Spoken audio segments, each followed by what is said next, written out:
अरहत वाङ्मय में कहा गया है, ए विंदियत्थाय मनस्स अत्था दुःखस्य हे मनुयस्य रागिणो ते चेव थोवंपि कया इ दुःखम न बीय रागस्य करन्ति किंचि। शास्त्रकार ने कहा, आदमी के दुख का कारण क्या है। कोई यह सोचे कि पदार्थ दुख देते हैं, इंद्रियों के विषय और मन का विषय ये दुख देने वाले हैं। सापेक्ष बात हो सकती है, ये दुखदायी हैं, पर यह भी एक बात है कि पदार्थ अपने आप में किसी को दुख नहीं दे सकता। अगर पदार्थ में दुख देने की शक्ति होती तो वह वीतराग व्यक्ति को भी दुखी बना देता, परंतु वीतराग पुरुष को कोई भी पदार्थ मानसिक स्तर पर भावात्मक रूप में दुखी नहीं बना सकता। शारीरिक कष्ट तो हो भी जाए, भावात्मक रूप में दुखी नहीं बना सकता, ऐसा प्रतीत होता है। पदार्थ से सुविधा भी मिल सकती है। सुविधा कैसे मिलती है कि गर्मी है, एसी का होल मिल जाए, सुविधा हो जाती है। हमारे साधु साधियों को ध्यान रखना है, हम अभी शहर में भ्रमण हो रहा है तो शहरों में कई बार एसी चल जाता है, तो हमें साधु साधियों को ध्यान विशेष देना चाहिए कि एसी नहीं चल रहा है ना। एक दिन मैं बैठा था तो कोई होल सा था, तो मेरे मन में आशंका सी हुई कहीं कोई एसी चल रहा है क्या। मैंने मुनि कुमार समण जी को याद किया कि निगाह करो कोई एसी चल रहा है क्या। कहा एसी नहीं है, एसी तो बंद है, कोई नहीं है। कहा फिर देखो कोई एसी है क्या, संभवतः ऐसी बात। फिर कहा कि एक जगह कहीं एसी चल रहा है, उस पर ध्यान दो। यानी यह हमें ध्यान देना चाहिए, हम कमरों में रहें, हॉल में रहें, जो हमारी व्यवस्था है उस हिसाब से एसी तो नहीं चल रहा है ना। क्योंकि गृहस्थ तो कभी कोई चला दे, हमें पता भी न चले, हम तो अपने सहज भाव से बैठे, एसी चल गया है। तो अग्रणी को, अग्रणी साधु साधियों का विशेष यह लक्ष्य रहना चाहिए कि वो ध्यान दे कि हम जहाँ पर हैं वहाँ एसी चालू नहीं है ना। दिन में एक, रात में एक, दोपहर में एक, सवेरे, कभी भी 24 घंटा में कभी भी एसी नहीं रहना चाहिए। यानी भूल चूक हमारी न हो, ऐसी हमारे में जागरूकता रहनी चाहिए। तो एसी में साता तो बहुत मिल जाती है शरीर को, यह साता भौतिक है, भौतिक साता है। ये हमारा प्रवास स्थल जहाँ है, रहने का स्थान है, वहाँ एसी से बचाव रखने का हमें प्रयास रखना चाहिए। तो पदार्थ से सुविधा मिल सकती है, परंतु वह सुविधा कभी कभी स्वास्थ्य में भी बाधक बन सकती है, और वह सुविधा कभी आत्म साधना में भी बाधक बन सकती है। शरीर में भी बाधक है, आत्मा के लिए भी बाधक, आत्म रक्षा में भी बाधा और संयम रक्षा में भी बाधा पदार्थों से पैदा हो सकती है। और गर्मी में गर्मी सहना, हमारे साधु साधियाँ देखिए, मैं देखता हूँ, मैं तो संतों को ही ज़्यादा दृष्टि पड़ती है। संतों के कपड़े पसीने से लथपथ हुए रहते हैं, तरबतर रहते हैं। धन्य संतों को कि कैसे बिहार करते हैं और गर्मी में लथपथ हो जाते हैं, फिर गोचरी जाओ, फिर काम करो हैं। वो संतों की पछेवड़ी को देखूं, कि बार दिनोदनिया को देखूं। आओ अशोक जी, आ जाओ, आ जाओ।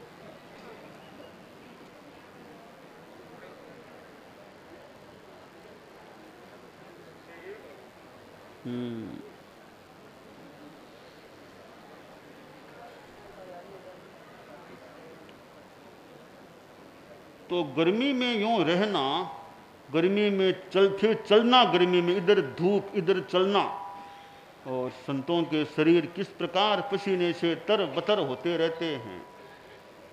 और फिर रात को भी सोने में भी अनुकूलता, सहज हवा न मिले तो भी कठिनाई हो सकती है। फिर रात को पानी भी नहीं पीना।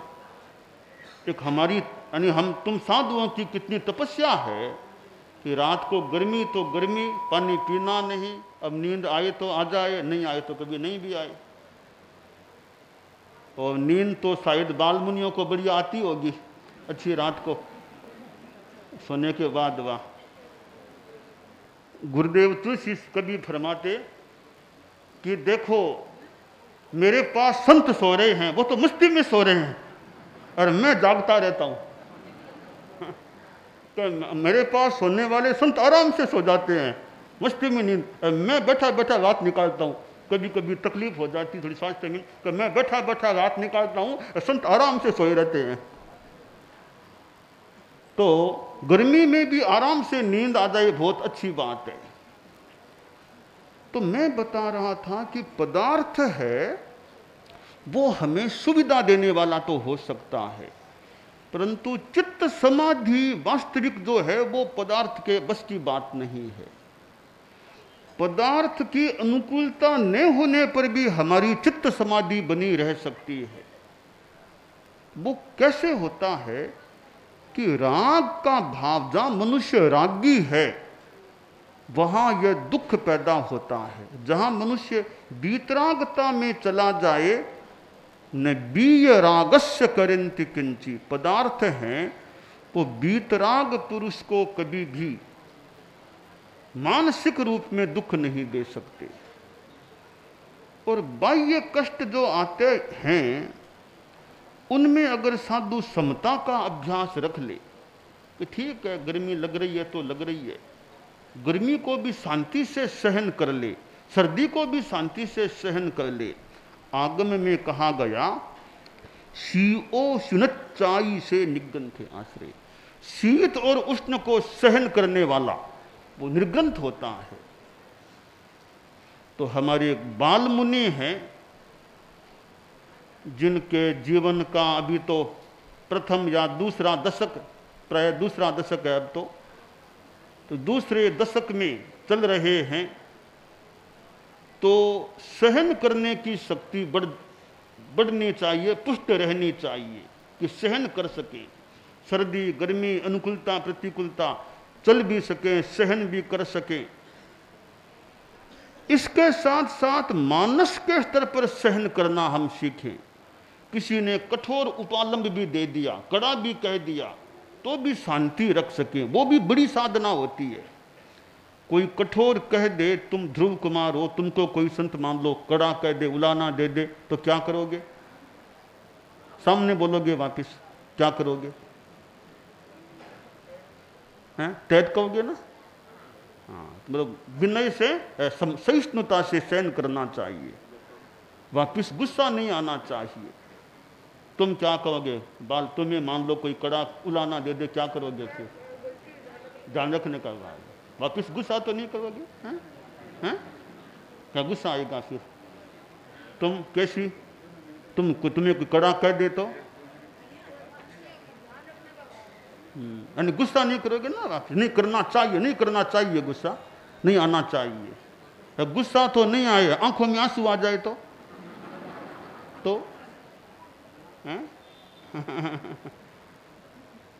गुस्सा तो आना ही नहीं चाहिए, आंख में आंसू भी क्यों आए, ठीक है ना, खुशी के आंसू। तो यह हमारी समता की साधना होनी चाहिए कि हम कठोर कोई बोल दे, डांट दे, उलाना दे दे, कोई गाली भी दे दे, मान लो गाली तक दे दे, तो भी साधु को गुस्सा नहीं करना चाहिए। साधु का धर्म है शांति रखना। महत्पसाया इशिनो हवंती नहु मुनि कोव परा हवंती, याद है? बोलो, महत्पसाया इशिनो हवंती, बोलो, तुम भी बोलो, महत्पसाया इशिनो हवंती नहु मुनि कोव परा हवंती। तुम बोल, ध्रुव बोल, महत्पसाया इशिनो हवंती नहु मुनि कोव पराहवंती। तो महर्षि कौन है? जो महान प्रसाद वाले, प्रसन्नता वाले, गुस्सा नहीं करने वाले, वे महर्षि होते हैं। तो साधु को झटपट गुस्सा नहीं करना चाहिए, आवेश नहीं करना चाहिए। यह बहुत अच्छी साधना है। गुस्सा नहीं आना बहुत अच्छी साधना होती है। बस प्रसन्नता रहे, सहज प्रसन्नता रहे, आवेश नहीं आना चाहिए। कोई गृहस्थ भी कुछ कह दे, साधु कुछ कह दे, आचार्य श्री भी कुछ कह दे, वापिस मन में भी गुस्सा नहीं आना चाहिए। तो हम सब की यह साधना रहनी चाहिए, हम सहन कर सके। और पदार्थ हैं, इनका संग्रह ज्यादा नहीं होना चाहिए। साधु के पास ज्यादा संग्रह नहीं होना चाहिए।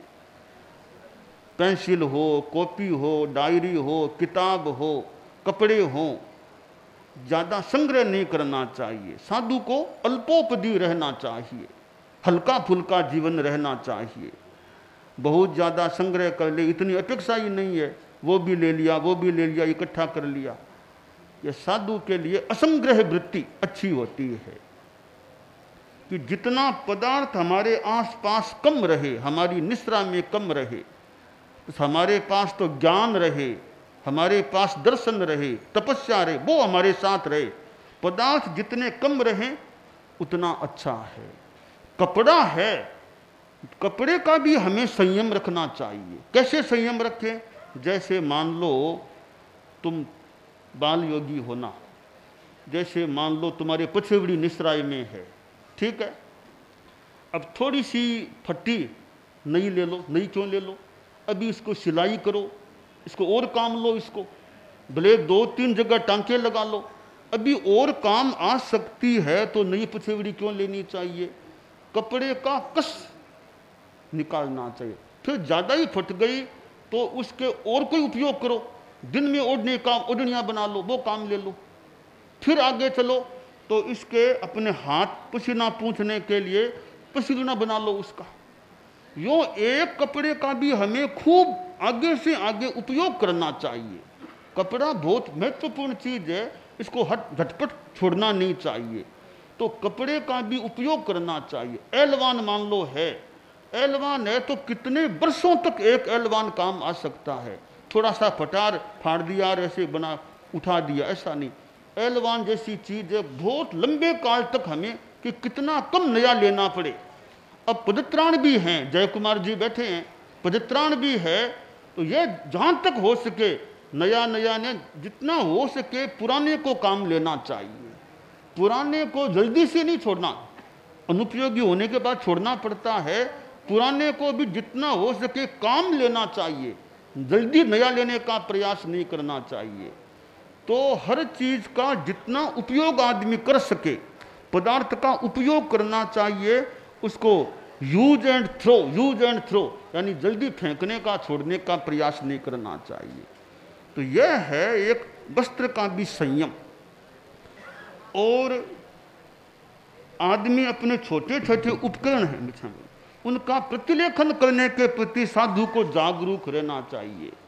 मैं कई बार देखता हूँ छोटे संत, कई संत हैं तो इनके पास छोटे छोटे कपड़े रहते हैं नाक आदि साफ करने के लिए। अब कहीं गए, कहीं कोई गिर गया, कभी रास्ते में कभी कोई गिर गया, तो कपड़े हैं वो ज़्यादा बाहर नहीं रखने चाहिए। अपने कपड़े एक जगह अंदर डाल के रखें, जहाँ तक हो सके रखें, तो सावधानी भी रखें। जितना हो सके छोटे मोटे कपड़े, नाक साफ करना आवश्यक है, पर नाक साफ के लिए हो सके तो खेलिया साधु के पास होना चाहिए। जहाँ तक संभव हो सके खेलिया रखना चाहिए। मैंने गुरुदेव तुलसी को देखा, मैंने आचार्य महाप्रज्ञ जी को देखा, उनके पास अपना खेलिया रहता था। प्रय मान लो, प्रय देखा मैंने, गुरुदेव तुलसी को प्रय देखा, अपना खेलिया रखते, उसको काम में लेते। आचार्य महाप्रज्ञ जी को खेलिया काम लेते। अब तुम लोग कई बार मैं देखता हूँ, थोड़ा बहुत ध्यान देता हूँ कि वो नाक साफ करना तो छोटा सा कपड़ा निकाला साफ, वो ज़्यादा बढ़िया बात नहीं। नाक साफ करने के लिए सवेरे की अलग बात है, सवेरे खुलना की, बाकी खेलिया पास में हो वो बढ़िया वृत्ति रहती है। खेलिया पास साधु के होना चाहिए। कोई छोटा सा कपड़ा लिया, वो इतनी बढ़िया बात नहीं। क्यों? कभी हाथ के लग जाए, कुछ हो जाए तो हाथ भी साफ रहे। तो साधु साधियों के पास बाकी तो उनकी जो व्यवस्था हो, खेलिया का अपना प्रबंधन पास में रहे। अगर अपेक्षा पड़ती हो शरीर में तो खेलिया अच्छा रहता है, बजाय कि बार बार छोटे छोटे टुकड़ों को काम में लिया जाए। और अपने छोटे उपकरणों को व्यवस्थित रखना चाहिए। जहां बैठो, अपने बैठने का स्थान है, उपकरण व्यवस्थित, एक तो कहीं कोई पड़ा, कहीं कुछ पड़ा, कहीं ऐसा नहीं, व्यवस्थित उपकरण अपने रहने चाहिए। तुम देखो कपड़े सुखाते हो, पंखा चल रहा है, कपड़ा हिल रहा है, तो यह ध्यान देना चाहिए तुमको कि कहीं वायु काय की अजयना तो नहीं हो रही है ना। पंखे के नीचे कपड़े फटफट हो रहे हैं तो एक दूसरे को कहना भी, देखो कपड़े हिल रहे हैं, फटफट हो रहे हैं, उतारो, करो, ठीक करो। तो कपड़ों का फटफट होना भी अच्छा नहीं साधु के लिए। वायु काय की अजयना की बात हो सकती है। पंखे के बिना भी तेज हवा चल रही है तो वहां कपड़े सुखा दिए, फटफट करते हैं तो वायु काय की अजयना हो सकती है। तो हमें उसके प्रति भी जागरूक रहना चाहिए। और साधन चलाने वाले तुम लोग हो ना, अब कई बार सड़क पर जीव जंतु हो जाते हैं, तो साधन चलाने वाले एक तो वो एकदम तेज गति से चलाए, पूरा जयना रहे न रहे, कोई पहिया ऊपर चला जाए जीव के, तो साधन चलाने वाले, साधन में बैठने वाला खुद व्यक्ति ध्यान दे, कोई जीव जंतु पहिए के नीचे तो न आ जाए। तो यूँ हमें एक संयम और अहिंसा के प्रति जागरूक रहना चाहिए। और साधन वाले का बड़ा जिम्मा, चलाने वाले का, कि बैठने वाले का भी ध्यान रखे, वो उसको तकलीफ न पड़े, जीवों की अहिंसा का भी ध्यान रखे। और बैठने वाला खुद भी देखे, कहीं मैं जिस साधन में बैठा हूं तो मैं स्वयं ध्यान दूं, कोई जीव सामने तत्काल रोको भी, रोको, रुको भैया, देखो जीव सामने आ रहे हैं। तो यूँ हमें जीवों की अहिंसा के प्रति जागरूक रहना चाहिए।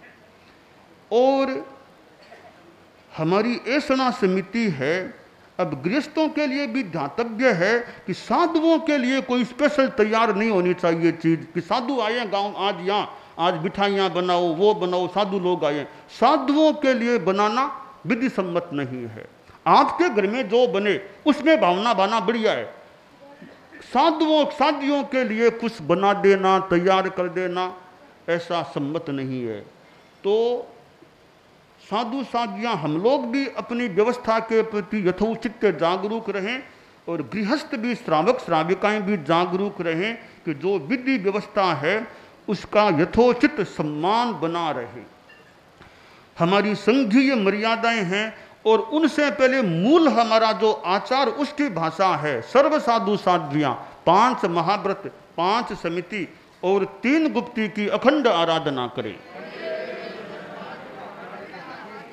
इरिया भाषा ऐसा में विशेष सावधान रहें, चलते समय बात न करें, वस्त्र पात्र आदि लेते व रखते समय तथा पूंदने व परथने में पूर्ण सावधानी बरतें। ऐसा में हठमनुहार से लेने का प्रयास करें, शुद्ध आहार की जानकारी रखने का यथोचित प्रयास रखें, और प्रतिक्रमण प्रतिलेखन करते हुए बात न करें। प्रतिक्रमण है हमारा समय पर होना चाहिए, प्रतिलेखन भी समय पर होना चाहिए। समय पर काम होना बढ़िया होता है। प्रतिलेखन तो कभी आ गई, तुम लोग प्लेवना करो, मान लो सूर्यास्त के पहले आसपास करो, इतने लेट क्यों होते हो? समय हो गया प्रतिलेखन का तो वो काम जल्दी निबेड़ देना चाहिए, और काम बाद में कर लें जहां तक हो सके। प्रतिलेखन को विलंबित यथासंभव नहीं करना चाहिए। कभी कभी कोई संत है ना, वो सूर्यास्त के बाद प्लेवना करते हैं, ओगा जैसे, या कभी कभी भूल गए होंगे, हो सकता है। तो जहां तक हो सके अपना काम प्रतिलेखन का, प्रतिलेखन आने के बाद यथाशीघ्र निपटा देना चाहिए। और जो हमारी संघीय मर्यादाएं हैं कि सर्व साधु साधियां एक आचार्य की आज्ञा में रहें, चलते मतलब विहार चतुर्मास आचार्य की आज्ञा से करें, अपना अपना शिष्य शिष्या न बनाए। आचार्य भी योग्य व्यक्ति को दीक्षित करें, दीक्षित करने पर भी कोई अयोग्य निकले तो उसे गण से अलग कर दे। आचार्य अपने गुरु भाई या शिष्य को अपना उत्तराधिकारी चुने, उसे सब साधु साधियां से हर्ष स्वीकार करें। ये हमारी संघ की मौलिक मर्यादाएं हैं। और सब मर्यादाओं में सिरमौर मर्यादा है सर्व साधु साधियां एक आचार्य की आज्ञा में चलें। क्योंकि एक मर्यादा मानो एक साया छत्र छाया कि एक आचार्य की आज्ञा में रहना है। आज्ञा में है अनेक बातें अपने आप ठीक हो सकती है। तो एक आचार्य की आज्ञा, आचार्य 2 3 4 नहीं, एक ही आचार्य की सर्वोपरि आज्ञा में उसकी छत्र छाया में साये में साधु साध्वियां रहें। और गुरु का इंगित आज्ञा, उसके सम्मान का भाव। गुरु आज्ञा जहां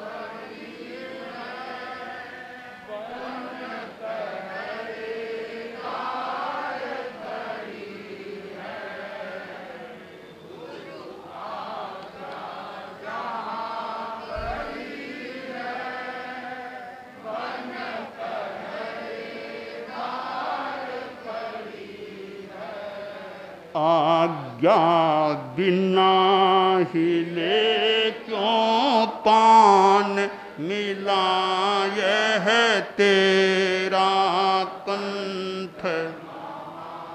हमारे भाग्य बड़े बलवान मिला यह तेरा करने जीवन का कल्याण मिला यह।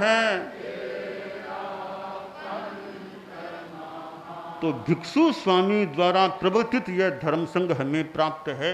हम इसमें खूब अच्छी साधना करें, कल्याण करें, यह काम्य है।